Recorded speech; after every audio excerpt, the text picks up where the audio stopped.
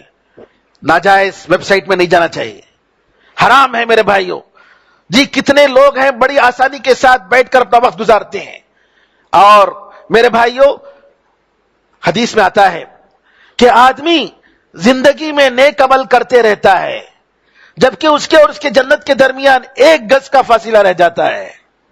برا عمل کرتا ہے، مرتا ہے، برے عمل پر خاتمہ ہوتا ہے اور دوزخ میں جاتا ہے۔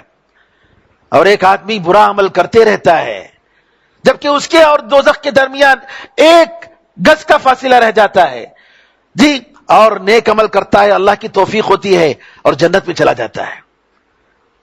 یہ حدیث علماء کہتے ہیں کہ جو آدمی ظاہر سے نیک عمل میں ہو لیکن اس کا انجام اگر برے عمل پر ہوا ہے، اس کا سبب یہ ہے اس کے باطن میں کوئی خرابی تھی، اندر اس کے باطن میں کوئی خرابی تھی، اس کے اور اللہ کے درمیان کوئی خراب کام، کوئی برا کام کرتا تھا، جس کی وجہ سے اللہ تعالیٰ نے نعوذ باللہ اس کو توفیق نہیں دی کہ اچھے عمل پر اس کا انجام ہو اور اچھے عمل پر وہ اس کی موت آئے۔ تو لہٰذا ہمیشہ انسان کو چاہیے کہ ہمیشہ ڈرتے رہے کہ اللہ تعالیٰ ہمیں خاتمہ بالخیر عطا فرمائے، اچھے عمل پر اور لا الہ الا اللہ کے ساتھ ہم اس دنیا سے رخصت ہوں۔ اللہ تعالیٰ ہم سب کو توفیق عطا فرمائے، آمین ارحم الراحمین۔ آخر میں میرے بھائیوں سب سے بڑھ کر دعا ہے۔ دعا انسان کو بچانے والی چیز ہے۔ انسان کو اللہ تعالیٰ کی مدد کے بغیر، توفیق کے بغیر کچھ بھی نہیں کر سکتا۔ کوئی انسان نہ نیک عمل کر سکتا ہے نہ برے عمل سے بچ سکتا ہے۔ لہٰذا ہمیشہ اللہ تعالیٰ کے دربار میں گڑ گڑا کر مانگنا چاہیے، اے اللہ مجھے برائیوں سے بچا لے، اے اللہ مجھے برائیوں سے بچا لے، اے اللہ مجھے خاتمہ بالخیر عطا فرما، اے اللہ میرے خاتمہ بالشر سے مجھے بچا لے، اے اللہ مجھے نیک عمل کی توفیق عطا فرما۔ ہمیشہ اللہ تعالیٰ کے دربار میں گڑ گڑا کر مانگے۔ اللہ تعالیٰ کی مدد ہو تو ہم دنیا اور آخرت میں ضرور کامیاب ہوں گے، اگر اللہ کی مدد نہ ہو تو ہم کچھ بھی نہیں کر سکتے۔ اللہ سے دعا ہے کہ اللہ تعالیٰ ہم سب کو توفیق عطا فرمائے، آمین ارحم الراحمین، والحمد للہ رب العالمین، وصلی اللہ وسلم علی نبینا محمد وعلی آلہ وصحبہ اجمعین، والسلام علیکم ورحمۃ اللہ وبرکاتہ۔